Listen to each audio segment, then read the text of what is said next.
Good afternoon, everybody. This is Reverend Kid Holmes. It is 1 p.m. Eastern Time on Wednesday, June 19th, 2024, celebrating Juneteenth today. Recognize it, study it, research it. If you're not sure what it's about, I'm not going to tell you. I'm going to ask you to check it out for yourself. Today ties into the third part of something I did now 3 weeks ago, of course, obviously. The S.T.F.U acronym. Today is forgiveness. You can go back and watch the other videos, and I'll finish it up next week with the fourth one. But today is about forgiveness. And the reason I tie it into Juneteenth is that, or any situation, civil rights movement, gay rights movement, women's rights, just being everybody who has ever fought for permission, I don't even want to use that word, just fought for the right to exist. And I'm stirred up about a lot of things right now. I've been watching some documentaries, and forgiveness can be a difficult thing to do, especially when I hang on to something where someone has wronged me, and maybe from a long, long time ago, and that I have this sense of righteousness that I don't have to forgive somebody because they hurt me. But what I know, and what I brought up from Ernest Holmes today, and this is from his book Living the Science of Mind, and it is a section called Our Need for Forgiveness. And he starts by saying, we are all human beings and we all have made mistakes. We all carry an unconscious burden of guilt, and we all need a sense of being forgiven. One of the most revealing things in the teaching, in his teaching, The Philosophy of Science of Mind, is our need to feel that we are right with God, with spirit, with life, and with each other. So to shorten this today, I'm not going to do a big old sermon or talk to you for a long time, but the idea that we hang on to resentments or we hang on to unforgiveness is not doing anything to punish or change what the person or the situation or something that happened to us that caused us harm. All it does is make us toxic. I invite you to look up this book, Amazon, Kindle, whatever you want to do, to read this section, The Need for Forgiveness. And this is the summation here. We never drink from stagnant pools because we know they're poisonous. We seek the free-flowing water which purifies itself as it flows. Our minds are mental pools through which flows the thoughts of good with a capital G, which are thoughts of love, generosity, goodwill, peace, poise, and power. Wherever there is stagnation in our mental lives, we shall discover that the reason is because we have not permitted the flow. Everything moves in circles. This is the way of life, and what we refuse to give, we refuse to accept. Nothing is more important than that we learn how to forgive both ourselves and others. So I'm going to give you just a quick, simple thing to bring into your toolkit to start practicing, and it is called the loving kindness prayer. And we start with ourselves.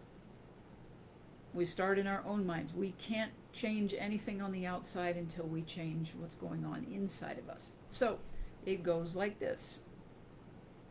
May I be truly happy. May I live in peace. May I live in love.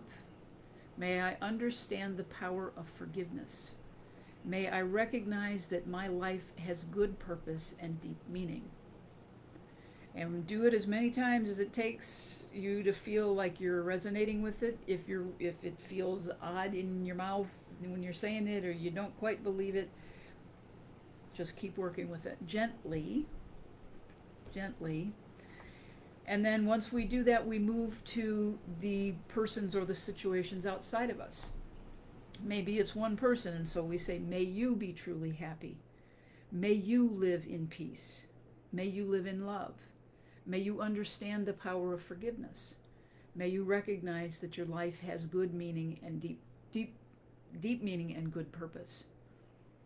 And if we want to widen that circle, to the planet, to the universe, to all people, all beings, then we say, may they be truly happy. May we. You can choose the pronoun of which way you want to go with this, but start with yourself first. May we be truly happy. May we live in peace. May we live in love. May we recognize the power of forgiveness. May we understand, recognize that our lives have deep meaning and good purpose. As many times as it takes. Something that I've found that is when I do that forgiveness work, first of all, I acknowledge the hurt. I acknowledge the pain. I acknowledge the places where someone has wronged me. I also acknowledge the hurt and the pain that when I become aware of, when I recognize that I have caused hurt and pain in someone else's life, that is where the need to forgive myself begins. When I start doing this work, I move staying in that victimhood stance, and I open up to the possibilities of taking a more divine action, a more productive action, to changing things outside of me. As I said when I started this, I'm a little stirred up about a lot of things. Some documentaries, like I said, that I've been watching lately that are disturbing, angering, hurtful, etc., etc., etc.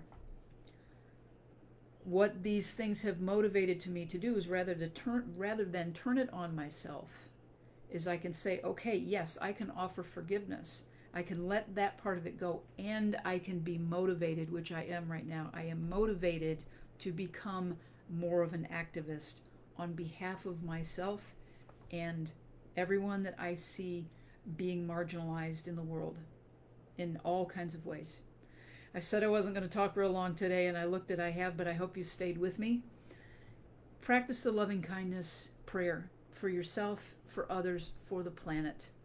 I absolutely thank you for doing so, because when it comes down to it, we are all a part of the one mind, which means absolutely we are all in this together. So kindness does matter, absolutely. Love is the only answer. Forgiveness gets us there. Have a great week. I look forward to finishing up this little 4-part series next Wednesday, 1 p.m. Eastern Time. And of course, you can see all of these videos archived on my YouTube channel. That link is in the description of this post. And I love you all dearly, and I look forward to seeing you next Wednesday. Thank you for sharing these videos. I hope you get something out of them. It's my intent to be helpful and bring good purpose, my good purpose, into this lifetime. I love you all dearly. I'll see you next week.